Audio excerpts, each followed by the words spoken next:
ನಮಸ್ಕಾರ ಸ್ನೇಹಿತರೆ, ಮನೆಯಲ್ಲಿಯೇ ಎರೆಹುಳು ಗೊಬ್ಬರ ಅಂದ್ರೆ ವರ್ಮಿ ಕಾಂಪೋಸ್ಟ್ ಅನ್ನು ನಾವು ಅತಿ ಸುಲಭವಾಗಿ ತಯಾರಿಸಿಕೊಂಡು ನಮ್ಮ ಗಿಡಗಳಿಗೆ ಅತ್ಯುತ್ತಮ ಪೋಷಕಾಂಶಗಳನ್ನು ನಾವು ನೀಡಬಹುದು. ಅದಕ್ಕೆ ಏನ್ ಬೇಕು? ಒಂದು ತೊಟ್ಟಿ ಅಥವಾ ಪ್ಲಾಸ್ಟಿಕ್ ಬಿನ್ನು, ಗಾಳಿ ಆಡಲು ಸಣ್ಣ ರಂಧ್ರಗಳನ್ನ ಮಾಡ್ಕೊಬೇಕು. ಅದಕ್ಕೆ ಎರೆಹುಳುಗಳು ಬೇಕು. ಉತ್ತಮ ಎರೆಹುಳುಗಳನ್ನ ತಗೊಬೇಕು.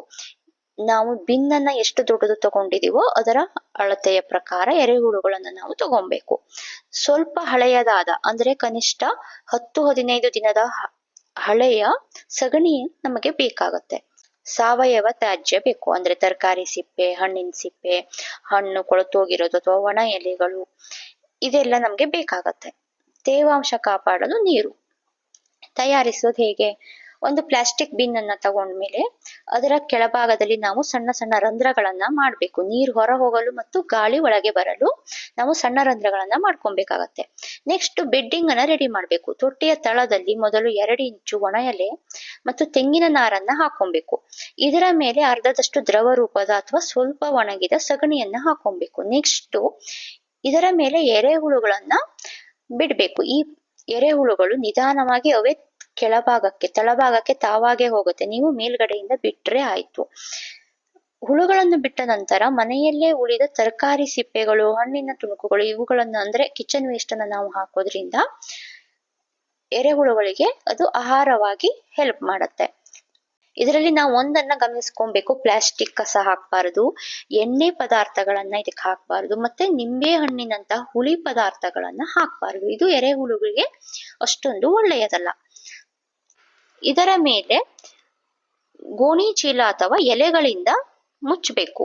ಪ್ರತಿದಿನ ನಾವು ಸ್ವಲ್ಪ ನೀರನ್ನ ಸಿಂಪಡಣೆ ಮಾಡ್ತಾ ಇರ್ಬೇಕು. ತೊಟ್ಟಿಯಲ್ಲಿ ಯಾವಾಗಲೂ 60-70% ತೇವಾಂಶ ಇರುವಂತೆ ನಾವು ಅದನ್ನ ನೋಡ್ಕೊಬೇಕು. ತೊಟ್ಟಿಯನ್ನ ಡೈರೆಕ್ಟ್ ಸನ್ಲೈಟ್ ಗೆ ಇಡ್ದೇನೆ ನೆರಳಿನ ಜಾಗದಲ್ಲಿ ಇದನ್ನ ನಾವು ಇಟ್ಕೊಬೇಕು. ಸುಮಾರು 60-90 ದಿನಗಳ ಅವಧಿಯಲ್ಲಿ ಮೇಲ್ಪದರವು ಕಪ್ಪು ಬಣ್ಣದ ಕಾಫಿ ಪುಡಿಯಂತೆ ಕಾಣಲು ಸ್ಟಾರ್ಟ್ ಆಗತ್ತೆ. ಇದೇ ಎರೆಹುಳು ಗೊಬ್ಬರ.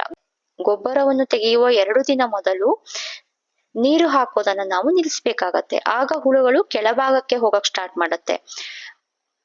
ಹುಳುಗಳೆಲ್ಲ ಕೆಳಭಾಗಕ್ಕೆ ಹೋದ ಮೇಲೆ ನಾವು ಮೇಲಿನ ಗೊಬ್ಬರವನ್ನ ತೆಗೆದುಕೊಬಹುದು. ಈ ಮೇಲಿನ ಗೊಬ್ಬರವನ್ನ ತೆಗೆದಾದ್ಮೇಲೆ ಮತ್ತೆ ಸೇಮ್ ಮೊದ್ಲಿನ ತರನೇ ನಾವು ಪ್ರೊಸೆಸ್ ಅನ್ನ ಮಾಡ್ತಾ ಹೋದ್ರೆ ಮತ್ತೆ ಗೊಬ್ಬರ ರೆಡಿ ಆಗ್ತಾನೆ ಇರತ್ತೆ.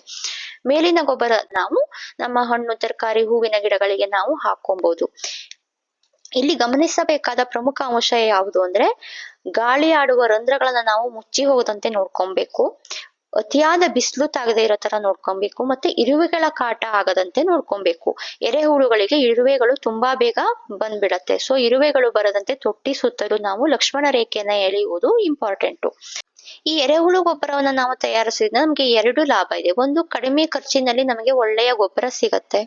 ಮತ್ತೆ ಕಸವನ್ನ ನಾವು ಎಲ್ಲಿ ಎಸಿಲಿ, ಗಾರ್ಬೇಜ್ ಆಟೋ ಬಂದಿಲ್ಲ ಅಂದ್ರೆ ಕಿಚನ್ ವೇಸ್ಟ್ ಅನ್ನ ಏನ್ ಮಾಡೋದು ಅನ್ನೋ ತಲೆ ಬಿಸಿ ಇರಲ್ಲ. ಗಾರ್ಬೇಜ್ ಆಟೋ ಬಂದಾವಾಗ ಓನ್ಲಿ ಡ್ರೈ ವೇಸ್ಟ್ ಅನ್ನ ಮಾತ್ರ ನಾವು ಗಾರ್ಬೇಜಿಗೆ ಹಾಕಿ ಕಿಚನ್ನಿನ ವೆಟ್ ವೇಸ್ಟ್ ಅನ್ನೆಲ್ಲ ನಾವು ಗೊಬ್ಬರವಾಗಿ ಕನ್ವರ್ಟ್ ಮಾಡ್ಕೊಳ್ಳೋದ್ರಿಂದ ಕಸದ ವಿಲೇವಾರಿಯ ತಲೆಬಿಸಿಯು ತುಂಬಾ ಕಡಿಮೆ ಆಗತ್ತೆ.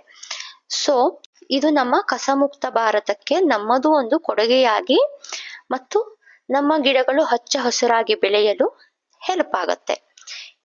ಈ ವಿಡಿಯೋ ಇಷ್ಟ ಆದರೆ ಲೈಕ್ ಮಾಡಿ, ಗಾರ್ಡನಿಂಗ್ ಆಸಕ್ತಿ ಇರೋರಿಗೆ ಶೇರ್ ಮಾಡಿ. Please subscribe my channel. Thank you for watching.